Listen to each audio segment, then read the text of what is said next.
Hello, everybody. This is William Del Pilar, and welcome to Points on the Board, where I bring you tales where politics and sports intersect. And tonight's episode is on ESPN, their credibility and integrity, questioning their talent and journalism. Is their brand and its mission tainted for good? We'll also talk Ravens quarterback Lamar Jackson. He's being attacked for a retweet. Plus, the final whistle with time permitting, as we've got a fully packed show. But before we begin, do not forget to bookmark grumblingsmedia.com and follow us on YouTube, Rumble, Apple, Spotify under the handle Grumblings Media. Oh, do not forget, give me that thumbs up and share this podcast once we're done here. I appreciate all the support. Okay, so let's get right to it. ESPN's credibility crisis. Sanders gaffe fuels mockery and outrage. I guess the best way to do this is let's start it with a video here. We do a little bit of screen share here, and let's do it. Oh, let me fix this first so you can see the full view here with no obstructions.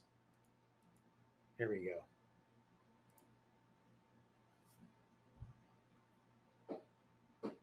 All right, so the jersey. Let's get into it because obviously this ties to one Shador Sanders who balled out in his first preseason game. I'm sorry, I apologize. Barry Sanders. How embarrassing can you get? Seriously. Monica McNutt, Barry Sanders blunder. What that did is it exposed a deeper fault line in ESPN's hiring practices from when they first started. Faults their analysis prep and creates a distrust with the audience. So look, Monica McNutt guest hosted First Take with Stephen A. Smith. You know, again, that show is he's being paid what $100 million over 10 years, I guess. That show only gets about 600,000 viewers an episode, and it's considered one of the better shows. It shows how badly network television, how badly sports is right now in terms of bringing great analytical takes to television. They're failing, and that includes Stephen A. Smith. Now, this guy here his name is Drusky. He's a comedian. And what he was doing is he was wearing a backwards Detroit Lions number 20 jersey. Anybody who's watched football knows that's Barry Sanders. You know, Drusky corrected her. No. This is Barry Sanders. I mean, I can see the confusion. Shador Sanders plays for the Cleveland Browns. You know, number 12 and number 20 are close. The silver and the brown and orange, the silver and blue and the brown and orange, they look so closely together. I can see how Monica McNutt screwed it up. Oh, this is pathetic. McNutt just renewed her contract last October. And here's what she's famous for. Comments on Caitlin Clark. Quote, white girl from middle America, unquote. Quote, I'm not going to say that one. In essence, she's known as a bigot who's also a racist. And she criticizes Caitlin Clark because she is white. The truth of the matter is Monica McNutt did everything but say it. She alluded to it. She hinted at it. She said it in different ways. But what she has said pretty much is that the league was built on queer and black in terms of the women and their lifestyles. And that's what it should remain. And they're the ones who should be honored, not this little white girl from the Midwest. My thoughts overall is all Monica McNutt did was expose she's an idiot. She's an idiot. You do not get a job at ESPN as an analyst and not know who Barry Sanders is. I'm not a hockey fan, but I can tell you the major milestones with hockey, college basketball. When it comes to the Olympics or other major sports, Monica McNutt can't even tell you who one of the greatest running backs, arguably one of the greatest players, if not the greatest players in NFL history is. Disgraceful, pathetic, disgusting. And to me, that's a fireable offense. Get the hell out. And not only that, I'll fire whoever brought her on. I'm not the only one who feels this way. Fan outrage erupted immediately. Quote, she works for ESPN and doesn't know Barry Sanders? And they wonder why ratings are down. Dave Portnoy of Barstool Sports. This is next level stupid here, unquote. That received 53,000 likes and millions of views. Jason Whitlock, quote, Monica McNutt actually mistook Drusky's Barry Sanders jersey for a Shadur jersey. It's embarrassing. We've gone completely nuts, unquote.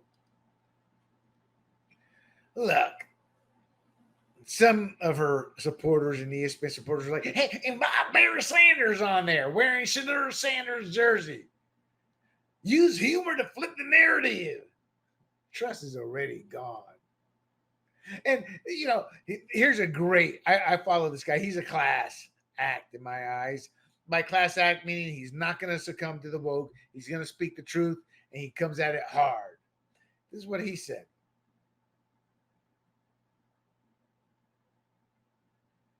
The great Tony Bruno. Before getting hired to help launch at ESPN Radio in 1992, I was asked to identify the third line of the Canucks. 23 years later, ESPN employs Monica McNutt, who had no idea who Barry Sanders was. DEI dunce. I couldn't have said it better. Well said, Tony. Well said. I hope to have Tony as a guest here one day. We do follow each other. He probably remembers me from my KFFL days when I had one of the top fantasy sports sites in the world before I sold it. So that's what the standard was back then. Now the standard is DEI, gender and color. And all McNutt does is show how badly ESPN is failing. I mean, that's pretty much about it from that perspective. So some of the responses internally, Outkick has sources there, and they were telling Outkick there was embarrassment. Quote, I like Monica, but, unquote. It was they felt the brand was being damaged. Producers and management are frustrated they got to be frustrated at the fact she's a DEI hire and they're kind of stuck with her. The error is inexcusable. I agree with the analysts just saying that. It's not just a blunder. She lacks any history of sports. She doesn't do any prep work. She's an illiterate buffoon when it comes to sports. And she's a racist and a bigot. Now, someone proposed ESPN implement a sports history quiz for hosts. You know, I can see that. Look, if they sat there and quizzed Tony Bruno before hiring him, then by God, bring that back. I have no qualms with that.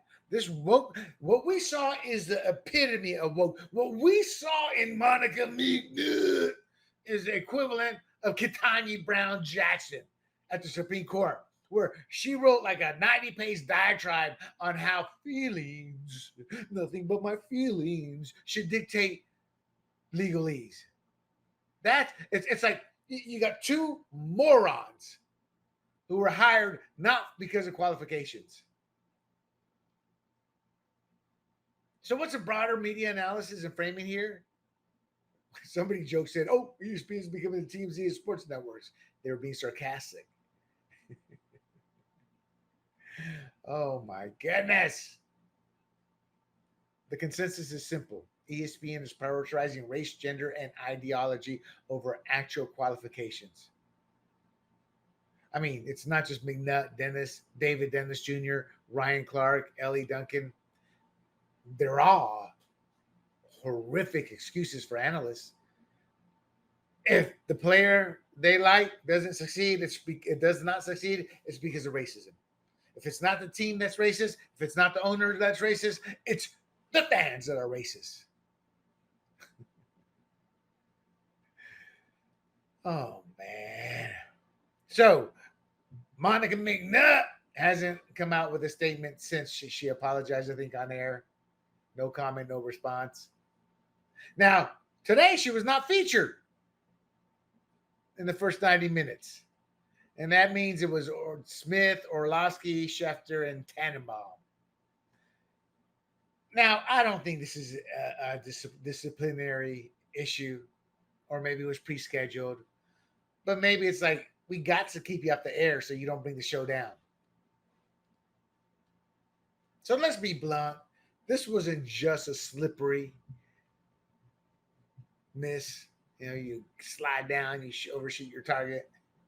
This was a credibility collapse, or as I see it, validation of DEI at its worst.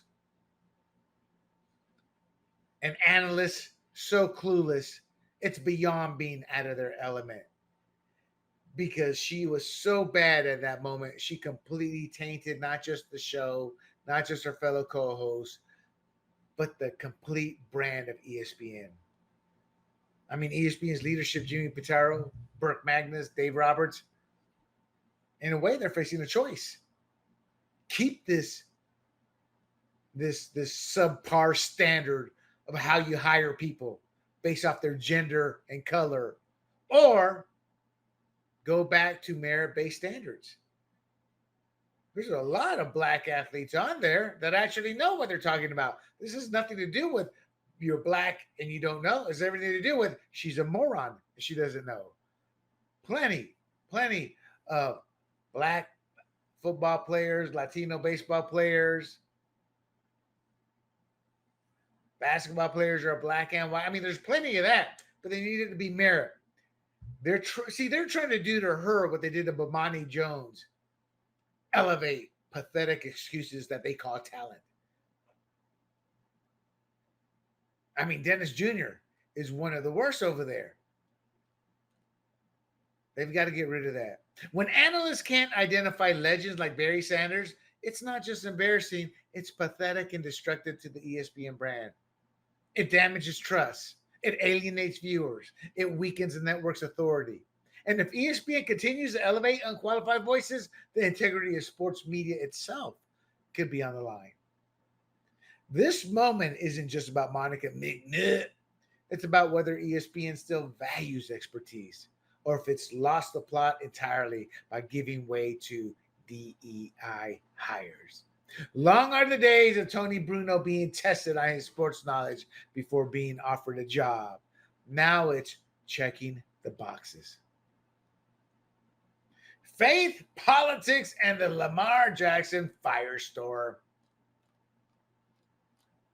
So, a simple repost, it's all about Jesus, from Ravens quarterback Lamar Jackson ignites a national controversy, exposing deep fault lines in how athlete faith is interpreted through political lenses. Let me show you the post I am referring to here. Let me make it here. Let's see.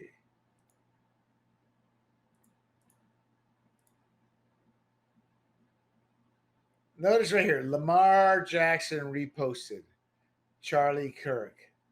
It's all about Jesus. 5.3 million views at the time I cut this. And this just came out just yesterday.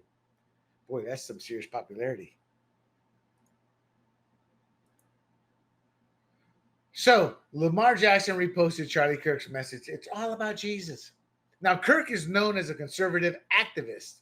He supports Donald Trump, as I do, and yo soy latino, idiota. No venga conmigo con esa basura de racista esto y racista eso, porque usted es el cual que es racista, no yo. Translation, don't come at me with your nonsense. I'm Latino. You want to play the race card? Look in the mirror. It's pretty much what I was saying in that show.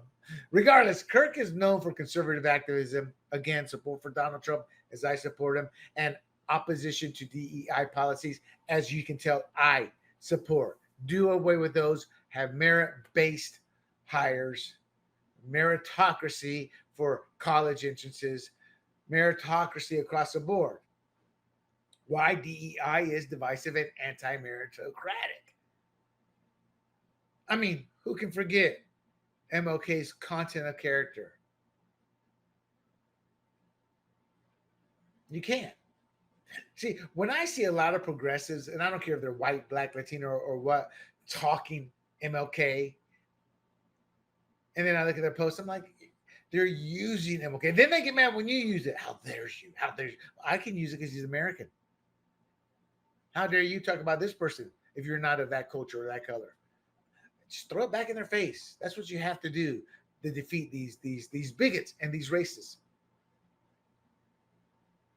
I like Lamar Jackson. Why? Because he's a godly person. He's a great role model. He's who you want your kids to look up to. I mean, his X profile regularly features Bible verses, baptisms, and faith-centered posts. Yeah, so he's pretty much had no prior controversy. A couple of dumb decisions, like trying to sue Aikman, I believe, for or fighting him with something to do with the patent from number 8. Regardless, after the repost, Jackson followed with 5 additional Christian messages, including God is good. So this repost was consistent with what he usually does. The public reaction and polarization. Kirk is outright racist and would easily throw Lamar to the cotton fields. Not true. Absolutely not true. That I guarantee you, I go to that guy's timeline, I will find racist quote after racist quote. Hope he continues to choke in the playoffs because he believes in God, or it's all about Jesus. This guy wants him to fail the playoffs.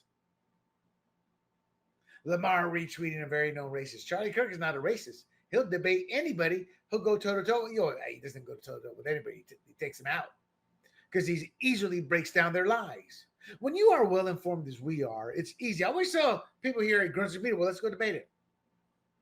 The only time I kind of get in trouble is when I let my emotions. Well, when I say I'm point, it's easy to destroy somebody. I remember we were talking about Guantanamo or Bay, and they have humanist groups, overseeing that whole process. They allow them to come in, inspect, check it out. And I just ate up the person who was saying this, and this. And I was like, well, you do know they have those groups that do come in. And none of that's happening because they're not reporting what you're accusing, which means you didn't do any research, which means it's just tedious and hate, which is typical of your lot. And defenders had to point out the obvious. He just saw the caption and reposted. It's not the message. It's just because it's Charlie Kirk. Sage Steele, criticizing someone because of their religious beliefs, just stop. Somebody was like, Lamar Jackson retweeting who? They didn't know who Charlie Kirk was. But support grew. John Root called the backlash unwarranted. Others affirmed it's about Jesus. I actually have a John Root. I think I have the John Root tweet here. Do I? I guess I don't. Huh. Go figure. Oh, I know where I have it at. Let me dig it out here for you, my friends. Let's see. Here it is. All right. Yeah, I thought I had it. So what John Root says is, or better yet, let me just post it up here for you guys. And I'll make it a little bit bigger so you can see it. But in essence, John Root called it as oh, no. It was not John Root. It was, okay. My apologies on that, my friends. My apologies. John Root was talking about Monica McNutt and DEI and her criticism of Caitlyn because she's white. And I chose not to post that one. So I apologize. But it is all about Jesus. And these are haters. And so I push back, and I can vilify as good as anybody, but I never started. I'm reacting to the hate out there. I believe you fight fire with fire. And that doesn't mean you fight hate with hate. What you do is you're not afraid to push back. They go, shut the hell up. And I push back with facts, as you must. For us to win this battle, we must do that. Now, this was nothing but a liberal meltdown, and all hell broke loose. The backlash was fake news. It was a faux. It was like, oh, how dare you? How dare you what? You don't believe in God as it is anyway. The Ravens have a culture of religious. Coach Jim Harbaugh, he quotes scripture. He dedicates his wins to God. Did you know that the Gen Z Christian identification is growing? 45% in 2023 of Gen Zers identified as Christians. God-fearing 51% in 2025. It says it was a leftist mob that attacked Lamar Jackson. He probably didn't care. I don't blame him. There's no formal statement from the Ravens, NFL, or even Jackson. So this is much ado about nothing. It just shows how unhinged the left get. Look, Charlie Kirk wears his Christianity openly. So does Lamar Jackson. And that's the real trigger. The attacks weren't about theology. They were about silencing faith when it's not progressive approved. The irony, most of the backlash came from Democrats, the self-declared party of tolerance. But their tolerance ends where Christianity begins, especially when it's unapologetic, public, and unfiltered. What we saw wasn't just disagreement, it was a blackness of hate, deep, visceral, and gleefully amplified by progressives who treat faith as a threat. The left may hate Kirk's politics, but they fear his conviction and they fear Lamar's unapologetic belief. Because belief, real belief, isn't easily manipulated. And that's dangerous to a party built on emotional control. I'm not a fundamentalist. I grew up around it. I know its flaws, but I also know this. We've lost our way, and a little bit of God is always good for the soul. Without it, we get what we saw this week, a soulless group party weaponizing hate and calling it progress. All right. ESPN kills Kaepernick Docuseries. But why now? So ESPN is now proceeding with Spike Lee's Colin Kaepernick docuseries that absolutely nobody was asking for anyway. That was a title by Mark Harris. I think that was an outkick. I thought it was just a great title. So Spike Lee's multi-year documentary on Colin Kaepernick got axed by ESPN, officially due to creative differences. But the timing, just days after ESPN's financial merger with the NFL, well, look, it's raising deeper questions about corporate censorship, ideological fatigue, and the selective shelf life of progressive martyrdom. All the above. So it did have to do with ESPN's financial merger and corporate censorship to protect the product. But we're also suffering ideological fatigue from all the hate that everybody tried. It's hard to keep hate at a high emotion. And that's what Kaepernick kept doing. And Kaepernick's come and gone. The NFL's done with that nonsense. So this docuseries was announced in 2020 under Kaepernick's first look deal with Disney via Raw Vision Media. Spike Lee joined in 2022 to direct a full first-person account of Kaepernick's journey of hate. They promised extensive interviews of bigots, racists, liars. They promised unseen footage. I'm going to say probably with a lot of reenactments and the 7-episode arc. Why do I say all that? Well, Jamil Hill was attached as a producer. That woman cannot speak 2 minutes without 5 lies in there. ESPN positioned it as a cultural project until it wasn't. I remember Kaepernick, on a side note, I was still in the business. I remember making a call to somebody I know. He goes, William, Kaepernick was actually never a leader. He's more of a follower in a leader's position. That's why I remember talking to this guy. He said, Kaepernick's not going to be a good long-term quarterback. He doesn't have the leadership skills needed for that position to be successful as it needs to be. And sure enough, that was proven true. Kaepernick played from 2011 2016. He kneeled during the anthem, kicking off a lot of this racist propaganda we have.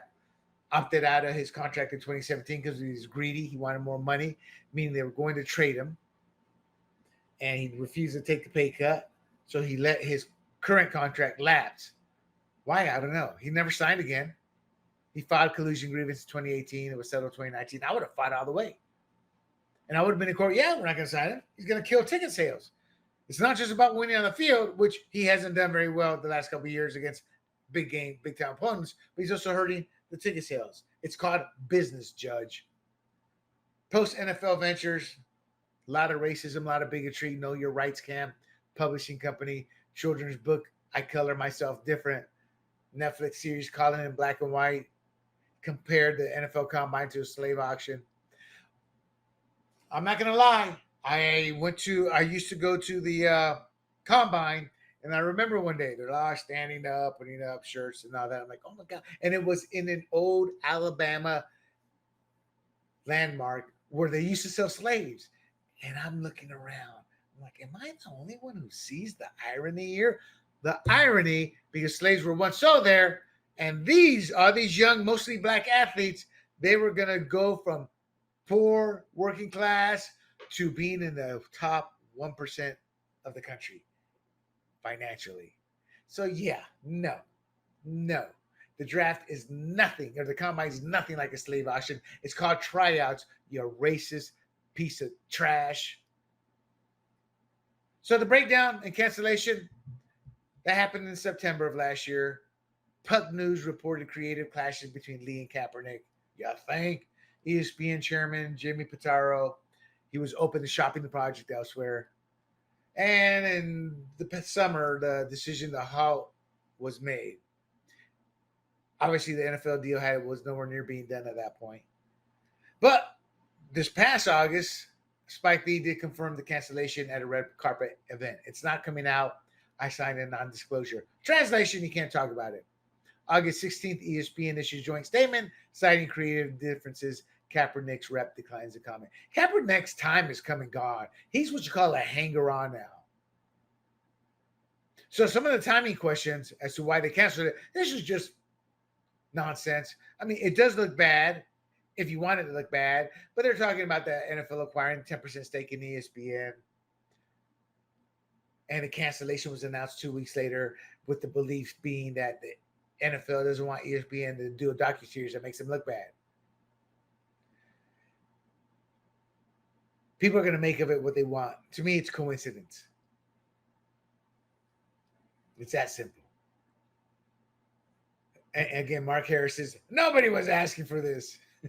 He says it's lighting money on fire.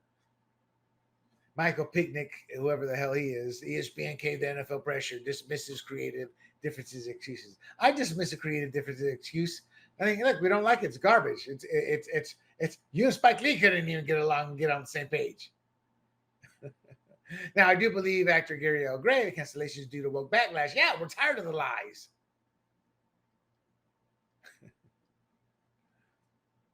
This wasn't just a cancellation. It was a quiet burial. A project years in the making, backed by Disney, directed by Spike Lee, and centered on one of the most polarizing athletes of the decade. Scrapped with a shrug. They blame creative differences, but some believe the timing, days after ESPN sold a piece of itself to the NFL. Some believe that's not coincidence. That's corporate alignment. Maybe. I don't think so. I think in this case, yes, it is coincidence. Kaepernick's story has been told, retold, dramatized, and monetized. But this time the machine didn't bite and said, no mas. Not another dime. Why? Because the narrative is exhausted. Because a martyrdom model doesn't sell when the martyr keeps moving the goalposts. And that's Kaepernick. And because ESPN, like every media giant, knows who really pays the bills. This wasn't about production delays. It was about ideological fatigue. Even the wokesters at Disney realized another round of grievance theater isn't worth the cost. And here's the kicker. Kaepernick's doc wasn't killed by conservatives. It was killed by the very system that built him. The same system that weaponizes outrage, faux outrage, then discards his icons when they stop performing. That's the real story. Not creative differences, but creative exhaustion. And in the end, the silence says more than the series ever could. NFL buys into ESPN and journalism pays a price. So let's kind of continue this take. Roger Goodell assures ESPN that as part new owner, the NFL won't interfere in coverage of itself. That was the title by Armando Salguero. Now, I do believe ESPN's now officially the NFL's PR department. So the NFL's $2 to $3 billion stake in ESPN isn't just a business deal, it's a muzzle. With ESPN now absorbing the NFL Network, Red Zone, and fantasy platforms, the league gains an unprecedented influence over the very outlet tasked with holding it accountable. Past concessions suggest this isn't a partnership, it's a takeover. So, let me break it down for you. The NFL acquired about 10% stake in ESPN, valued at $2 to $3 billion. ESPN gained control of the NFL Network, Red Zone, and the league's fantasy platforms. Roger Goodell tells the ESPN staff the league won't interfere with coverage, even negative stories. The deal faces regulatory hurdles, and it's not expected to begin until 2026. I wouldn't be shocked if this deal does not go through. Robert Kraft frames it as a global expansion strategy. My thoughts, this deal should not go through. And I'll tell you why. In 2003, ESPN pulled Playmakers, a drama exposing drugs, violence, and scandal despite strong ratings. KFFL was at its heyday back then. We'd have the big TV on in front and editors, managing editors, and myself and my partner, we'd all be working and we'd have TV on. When Playmakers came on, watch it. We loved it. And we were disheartened when it was canceled and angry because we knew why. Because the NFL pressured ESPN to cancel it because they didn't like how it portrayed the league, even though it wasn't technically the NFL. Everything about it screamed NFL.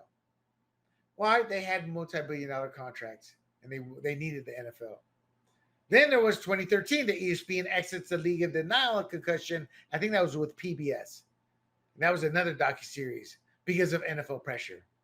Then ESPN delayed the coverage of Big Ben Roethlisberger's sexual assault allegations until public outrage forced action. These are just three. There are more out there. This in and of itself would tell me if I was part of the regulatory commission, kill the deal. Because it's only going to get worse. Now, NFL insiders say stories are routinely blocked by higher-ups. Look at that. The league favors compliant reporters with scoops, sideline versus sideline critics. Look, John Gruden's lawsuit alleges the NFL leaked emails of the media forcing his resignation. The NFL has tried to bury that from coverage. Look, if NFL Network insiders are saying stories are routinely blocked by higher-ups, that tells you something. And these insiders are reporting the news, giving their analysis. In other words, you better come along, play along. If you want to come along, you better play along. I briefly worked for the NFL Network. I was there. My partner and I were their very first fantasy analysts on Total Access. Our relationship did not last long. I kind of burned the bridge accidentally, but that's what happens when you have non-entrepreneurs running and producing shows. That's how Hollywood works. But regardless, they got pissed at us because their talent was coming up talking to us, asking us fantasy information. Kenny Norton, Seth Joyner, Rich Eisen tossed a breaking news to us, the fantasy guys, because we were breaking news. My company, KFFL, we had something called Hot Off the Wire. We provided all the player news across the industry. Roto World, or whatever they're called, NBC Sports now. Roto Wire. I mean, they were like little peewee leagues compared to the quality of our content. And we had all the contracts. We would break news regularly. I was considered an NFL insider. In fact, that came up with Kaplan, Glazer, Cohen, but that wasn't my shtick. I was building a company. Now that I think of it, maybe that should have been my shtick. But the point being is, they control everything. This just will facilitate ESPN shielding, not scrutinizing the NFL. Investigative reporting, that's done. when it comes to anything NFL. Soften journalism, that's a given. Editorial compromise, oh yeah. Do not expect anything anymore to come from the NFL or ESPN towards the NFL. We just talked about it, the Kaepernick docuseries. I think that's coincidence, but in full transparency, you have to bring it up. Look, this isn't just a merger, it's a muzzle. The NFL now owns a piece of the outlet that's supposed to hold it accountable. And history tells us exactly what happens next. Playmakers pulled, League of Denial buried, Ben Roethlisberger coverage delayed, Gruden emails leaked to ESPN.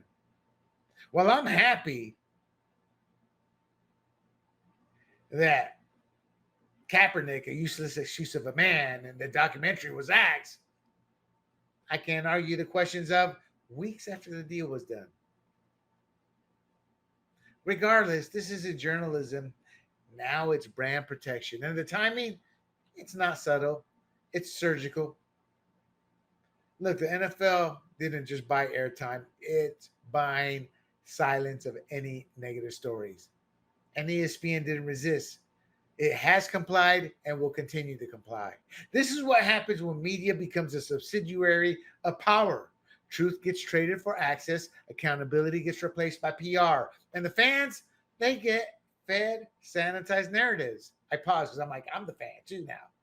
We get fed sanitized narratives, curated outrage, and a league-approved reality. This isn't just about football. It's about the soul of journalism in sports. Because when the watchdog joins the boardroom, the truth doesn't stand a chance. Think about that. Okay, my friends. I'm trying to think here. Okay, we'll do a couple of final whistles here. Georgia TV station's hilarious typo on the Falcons QB Michael Penix. Oops, I'm sorry, Michael Penix. Yes, I am laughing, and I am laughing because of the fact of oh, did I take a picture of that?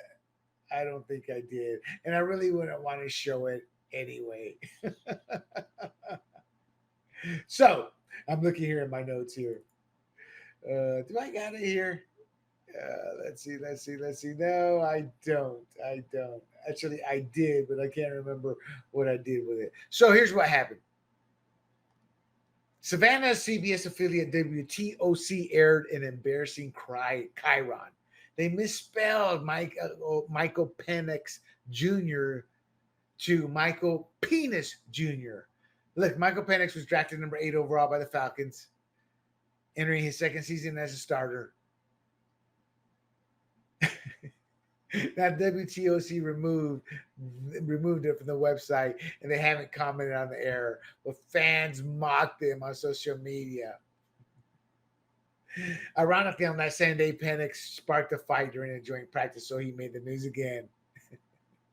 After admitting his words went a little bit too far. My take, man, this isn't sad at all. Or I'm sorry, this is sad, but it isn't unexpected. It was totally inevitable with a name like that. It's just flat out funny. You know, it's like the Chiron decided to give him an unintended rise to fame, turning Penix into penis and leaving everyone in stitches. I hope he's a good sport about it. Emma Raducanu. She's a tennis star, ranked 30-something. She stops a tennis match to demand the removal of a crying baby. British tennis star Emma Raducanu, she halted a Cincinnati Open match against Arina Sabalenka. Why? To complain about a distracting crying baby in the stands. And that sparked debate amongst fans and pundits. So she's 22 years old, ranked number 39. She stopped playing until the umpire, look, baby's been crying for 10 minutes. Prompting the umpire to ask if she wanted the child removed. Now, most fans actually agree with her, so remove the damn kid. Now, others say, well, it's no different than any other sporting event. Now, I support Raducanu. I criticize the parents for bringing the baby to this type of event in the heat. Now, she also received a warning for approaching her coach in loud arena amid the loud arena music. She lost the match, but here's my take. The real deal is you can't just make noise from the stands and expect to stick around. They're going to boot you out, just like they do in golf. That's how it is in tennis. So why does the baby get a pass? Plus, again, dragging a little one to an event like that in the sweltering heat, the kid's going to cry. Look, I'm totally on board with Tommy Lasorda, former Dodger coaching legend, about how it's nuts to demand dead silence in tennis, or he was talking about golf, but in tennis as well. When baseball professionals will crush a 90-mile-per-hour fastball with a packed stadium going wild. But at the end of the day, the rules are the rules. Throw the baby out.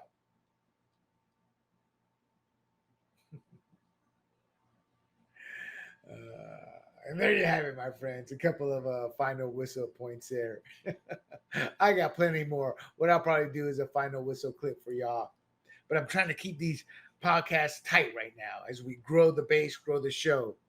But before we go, or before I go, make sure you hit like or thumbs up and share this podcast. Share my baby podcast here. Grumblings Media's longest running podcast. Then bookmark grumblingsmedia.com and follow us on YouTube, Rumble, Apple, and Spotify. Until next week, this is William Del Pilar for Points on the Board. Once again, Grumblings Media's longest running show. Until next week, stay safe and draft smartly with your fantasy football leagues. Hey everybody, this is Big John from Grumblings Media, and I just want to say thank you for watching our content. If you want to support our efforts here at Grumblings Media, just smash the subscribe button right here, totally free, or just go ahead and consume more of our great content. Click either one of these two boxes.